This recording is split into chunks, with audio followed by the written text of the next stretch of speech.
just going to do an audio syncing. So, Okay. What was your name again? Jen. The pivotal moment that got me engaged, Sure. or my pivotal moment was, or just Mhm. somehow, somewhat restating the question. Okay. Okay, sorry about this. I'm just going to sync up the audio. Okay, your name again? Lakshmi. Lakshmi. Okay, Lakshmi, take one. Okay, please state your name, title, and company. My name is Lakshmi Meyyappan. I am a project lead for Mastodon Technologies. What would you say was the pivotal moment that got you engaged in volunteerism? The pivotal moment for me, I think, was in college when we were going around campus. I was with one of the organizations on campus, and we started to just see the different communities and see how much need there was right around us.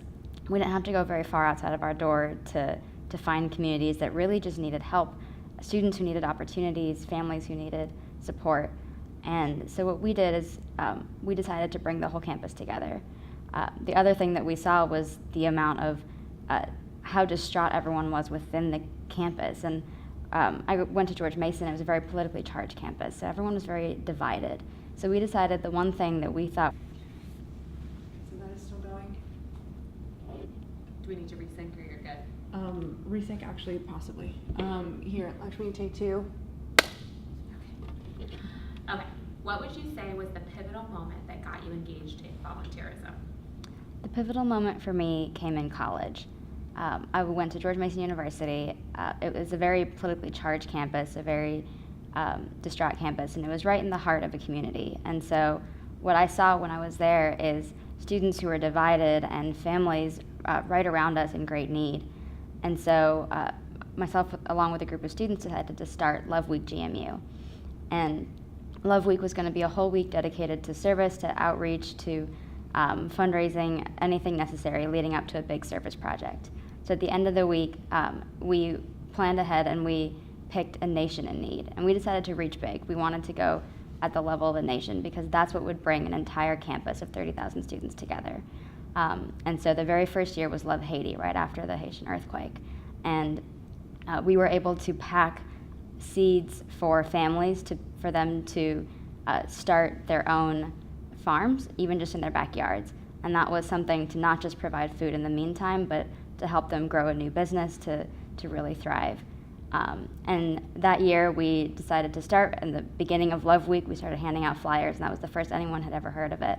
And by the end of that week, we brought 12,000 students into one room to pack these seeds. And we've been going ever since. We've done Love South Sudan, Love the Philippines. This year is Love India to help rescue women and children out of the sex trade industry. And so really for me, it was just seeing, it was opening my eyes to the need that's right here around us and the need that is bigger, and knowing that the best way to bring people together is through love. Talk more about your involvement with Love Week and what was your role and what do you think your impact was? Yeah, my role in Love Week GMU, I was one of the founders of the organization and was just an event organizer from there, as well as I kind of picked up every little role, was photographer, sound tech, etc. But the big part of organizing for me was first to find an organization to partner with. Each of these service events was with, the first couple was with an organization called GAIN. This most recent one, Love India, is with IJM, which is the International Justice Mission.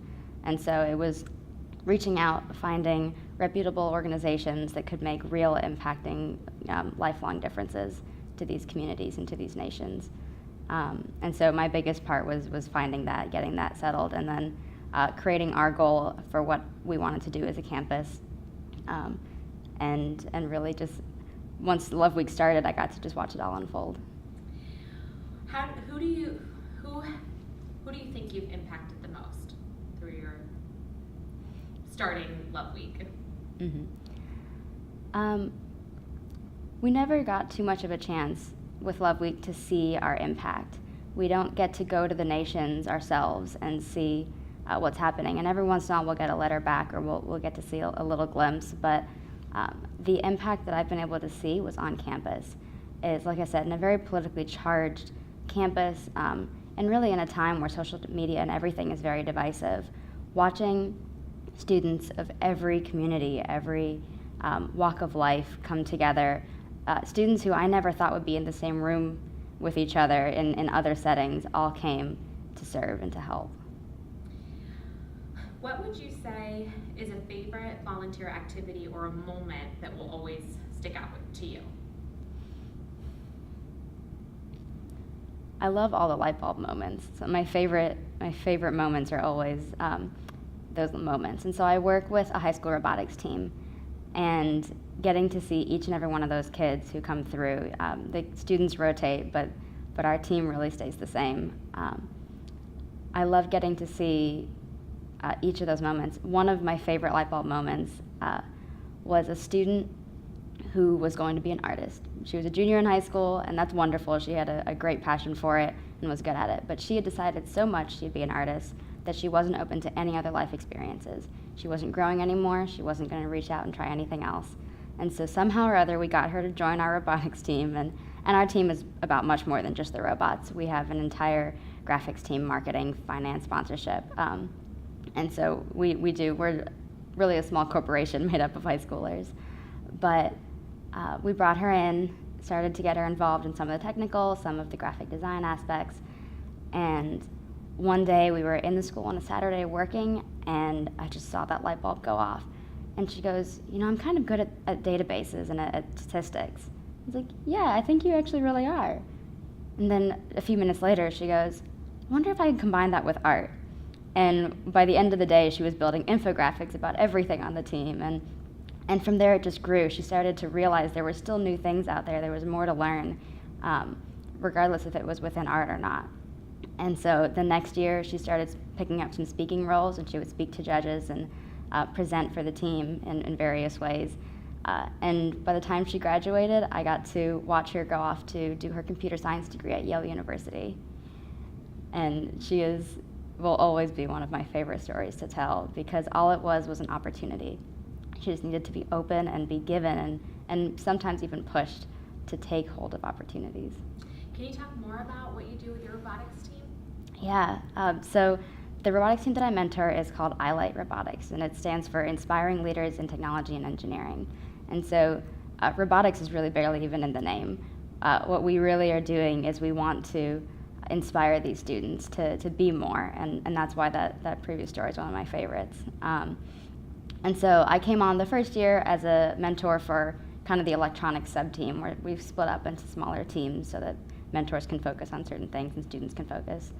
And I ended up moving over to kind of the non-robot half of the team and doing some graphics and photography with the kids.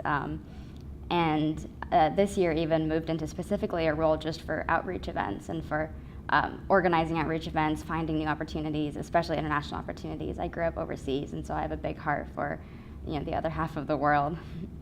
And so the team as a whole competes in a specific competition. It's called the First Robotics Competition, but for the entire rest of the year, we are hosting events, competitions. We are going out into the community, bringing hands-on activities to kids, tutoring at schools, et cetera. And so one of my favorite things about the team is one of the judges asked us at one point, when we came back the next time, to bring some proof of the measurable impact that we had as a team. And we left that to the students. We said, okay, how are you going to measure your impact? And a lot of teams usually would come back with, how many events have we run, how many schools have we been into, how many elementary robot teams have we been able to start. And our students didn't do that. We started a book, and we measured by lives touched. And so the students started a book, and every single time that they reached out to a new group of people, whether it was elementary kids, it was tutoring, it was an event we held, they would record the number of lives touched.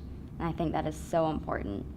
And that's what I've been able to inspire in these kids, is that it's about the people, it's about giving back and continuing that legacy. It's not just about building a robot. Tell me about the passion you feel for your volunteer work. How long have you been doing it? I really started volunteer work in college. Before that, I can't say that I had much of an idea of the need that was out there or what I was going to do with it. But That passion for me was really, as I grew up, seeing more of the community, seeing more people in need, and it breaks my heart. It breaks my heart to see families and communities and entire nations in need. And it breaks my heart to see students who don't get opportunities, who have no idea what their potential is. They assume that they can't be successful because they just don't have the opportunity to do so. And so I have to do everything that I can. I couldn't imagine living any other way except for trying to provide some of those opportunities or offsetting that need in some small way. Is going back to the robotics team, is that a year-long commitment? How, and what does that look like? Yeah, it actually is. And the students are only in school for so long. They have summer breaks and everything, but we as a team actually do year-long. We start the year off with, a little bit within the team getting new members in, but then we immediately start hosting events. We have a number of regular events that we do every year. We host some robotics competitions. We host an entire competition for Lego robots for elementary kids.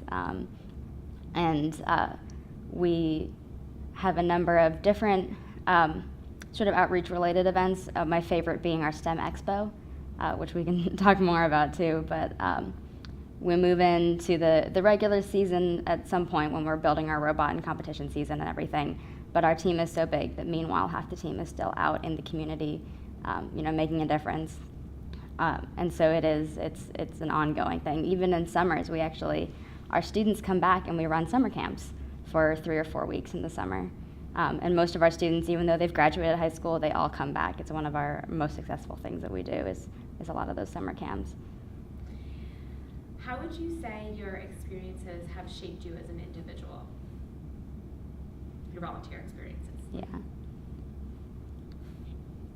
My volunteering experiences definitely have shaped me as an individual. Growing up, didn't have a lot of mentors or people in my life to show me, that's why I said I never really knew what volunteering was about. I didn't do much of it for a long time. And I was very lucky that my dad was an engineer and he taught me a lot, and that I really did also enjoy that, and so that worked out for me. But most kids don't have necessarily a parent who is really passionate about something, or someone to learn from or to grow through. And so being able to be that difference has brought so much more meaning into my life. And people always ask me why I spend so much time doing these things. They always ask, how can I spend my entire Saturday in a high school with these kids, every Saturday for months and months. And I don't know any other way to live, honestly. That's it mixes the two things I enjoy. It's technology and people. That's a good answer. What else, this is the final question, what else would you like the selections committee to know about you and your volunteer work? I can mention some of my other roles. I am a member of the US STEM Foundation, which is a 501c3 that we started in Prince William County is where we started, and the goal was to provide more STEM-related opportunities to students. And so this foundation has been able to support a lot of the... That's okay.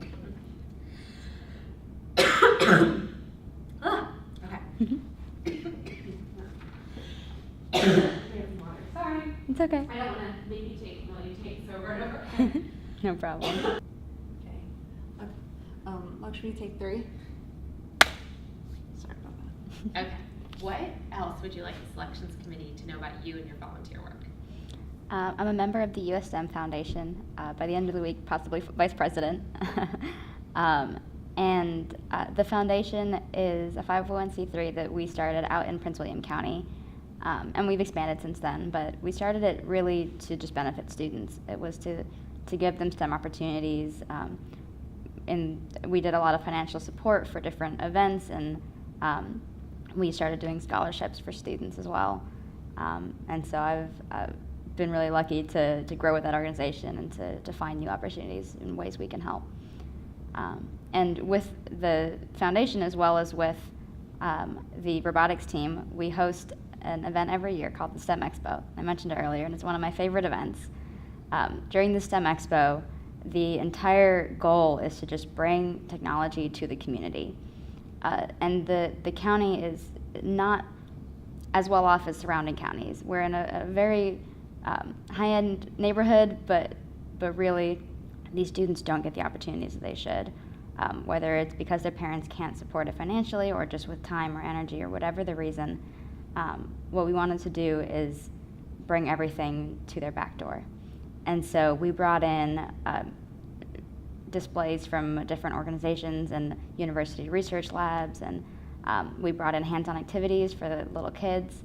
We have, last year we had the Navy and representatives from the Army there as well. We have cybersecurity representatives and demonstrations. We had executives from all over the area come to give different talks.